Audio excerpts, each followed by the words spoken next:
Legend of Zelda is in a bit of a weird state right now. Breath of the Wild marked a huge shift for the franchise, with it abandoning its linear gameplay for a vast open world with lots of freedom for the player. After the success of Breath of the Wild, Nintendo doubled down by making Tears of the Kingdom, a sequel that significantly expanded upon the changes that Breath of the Wild brought to the franchise. Spectacular, give me 14 of them right now. Really? Mm-hmm. Do you know what's in here? I don't care, don't tell me. These huge shifts for the 3D Zelda games left 2D Zelda games kind of in the dust. When would 2D Zelda games get their own massive twist? Their own Breath of the Wild, even. That moment finally came in June of 2024. During a Nintendo Direct, Nintendo announced The Legend of Zelda: Echoes of Wisdom, the first Legend of Zelda game with Zelda as the main character, except for the CDI games. But, yeah, we don't talk about those. Gee, it sure is boring around here. My boy. I was insanely excited to give Echoes of Wisdom a try. I loved the remake of Link's Awakening, and I was dying for a new 2D Zelda game ever since. Did Echoes of Wisdom deliver, though?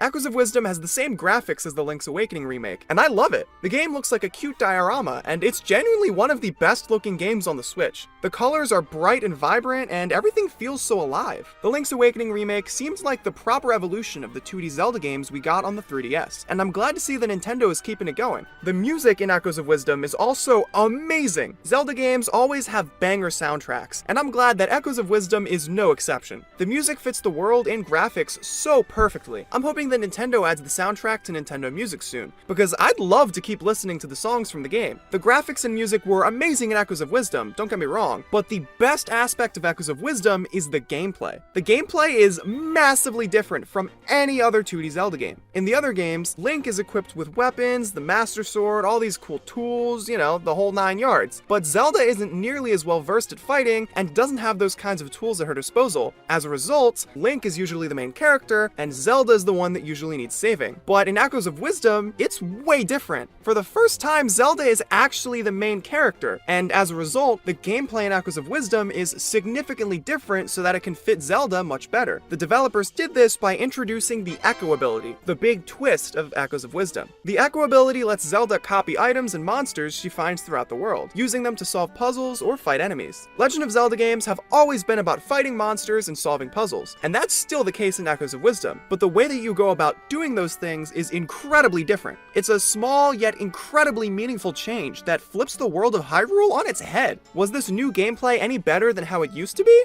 It depends. Rather than simply running towards a monster and mashing the sword button like I usually do, I have to actually plan out what echoes I'm going to use and how I'll go about using them. It's nice to strategize like that, but there are some encounters with enemies where you really don't have much time to think things through. When fighting, it became a bit of a nuisance to use the echo ability, so thankfully there was another gameplay mechanism to fall back on. The game has Sword Fighter form, which essentially lets you play like Link and swing a sword, use bombs and a bow, all that cool stuff for a little bit. As you use the Sword Fighter form, you run out of energy, and when it runs out, you'll have to find some more before you can use the Sword Fighter form again. Sword Fighter form pretty much killed any incentive for me to use echoes in combat. I upgraded my energy meter to the max and loaded myself up with potions that restore the energy needed for Sword Fighter form, so I rarely had to use echoes for combat. It was even easier in the still world, since there were little crystals floating around that you could collect to restore energy. Although the echo ability was a bit of a hindrance in combat, it made puzzles exponentially better. When I was in a dungeon, the opportunities for puzzles expanded significantly, since the puzzles in the dungeons weren't centered around a select handful of items like in previous Zelda games. In Echoes of Wisdom, there were many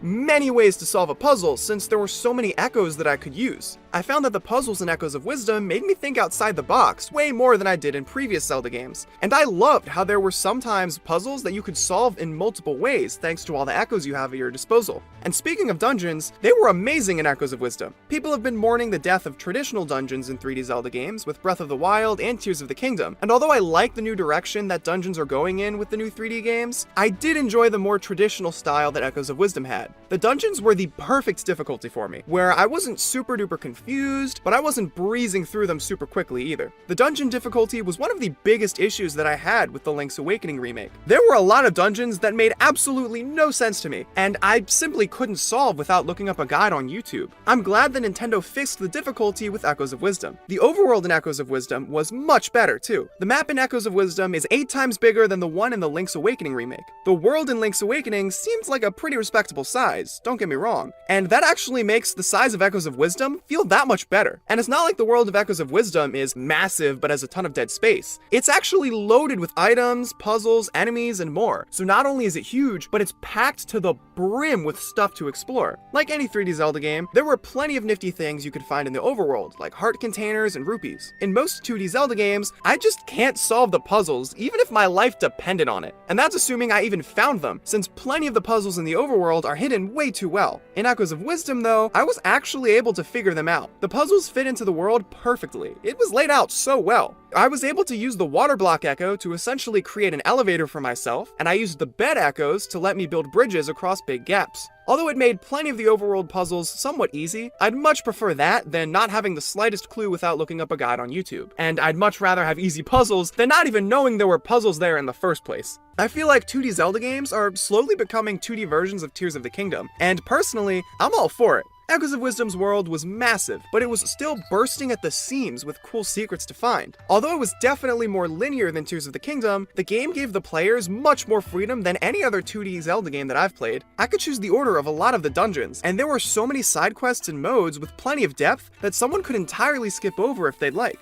I spent hours and hours just exploring the world of Hyrule without even thinking about the story. It was awesome. The biggest complaint I have about the Echoes is that they took ages to select sometimes. You can either select an Echo using a menu or a scroll wheel, and no matter which one you choose, it's going to be a pain in the rear if you're over 10 hours into the game. There are some puzzles where you might need to select an Echo that you haven't used in a while, and if you have a ton of Echoes, it's going to take a while to scroll all the way back to the end of the Echo list. Tears of the Kingdom had a similar issue with fusing items to arrows. If I wanted to fuse an item to an arrow and I haven't used that item in a while, I had to spend 16.5 years just looking for the item I wanted. I don't really know how to fix this issue, but it was a bit annoying. Another big issue that people had with the game was the frame rate. I had some frame rate issues, but to be honest, it really wasn't that bad. The frame rate would dip every now and then, but it wasn't crazy noticeable most of the time. I noticed a few times when I first started playing the game, but at a certain point, my brain kind of tuned it out and I didn't notice it anymore. Either that or the frame rate dips simply stopped happening. I mean,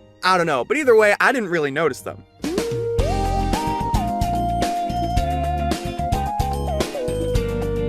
If you thought that the gameplay was a massive change for the franchise, the story is just as big. The story follows Zelda as she and a cute little guy named Tri go around Hyrule and repair rifts that have swallowed people up. Not only are these rifts swallowing people whole, but they're also creating a bunch of monsters and imposters of people. Things start to get a bit wild when you learn about who's behind the rifts and what that person is after. At the beginning of the game, you're led to believe that it's Ganon that's behind the rifts, but he isn't. For once, Ganon isn't the main villain. It gets even wilder though. The villain isn't Ganondorf, not even Demise, but a completely different and brand new enemy, Null. I'm no lore expert on The Legend of Zelda, but this seems like a massive lore bomb if you ask me. This obviously isn't the first time that there's been a Zelda villain that isn't some form of Ganon or Demise, but Null seems pretty special. If I remember the story of Ocarina of Time and Skyward Sword correctly, Null is even older than Demise, and Null is the oldest Zelda villain we've ever come across? Null was around before the three goddesses created the world, and the actions of the three goddesses were meant to specifically to stop Null's power from growing. That's crazy! The entire world of the Zelda games was created so that the goddesses could contain Null. The very purpose for everything's existence is simply to contain Null. That is some deep existential stuff that I was not expecting to see in the cute little 2D Zelda game. It's awesome. He's such a deep existential threat that honestly, I think he's more terrifying than an enemy like Ganon. The mere existence of Null is kind of terrifying. He just swallows things up indiscriminately.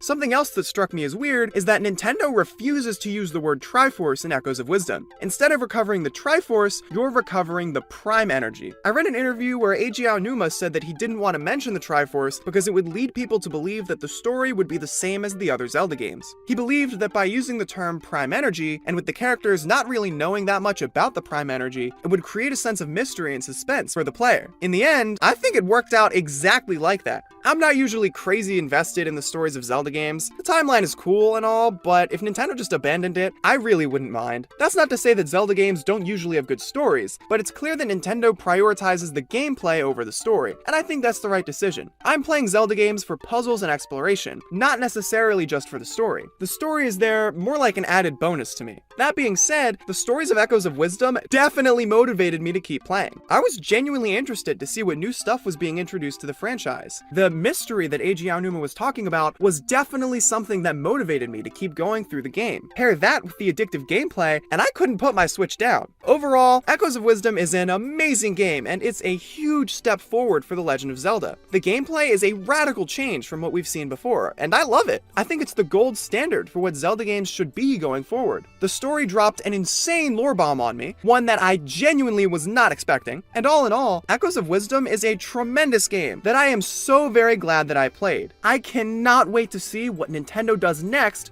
with 2D Zelda games.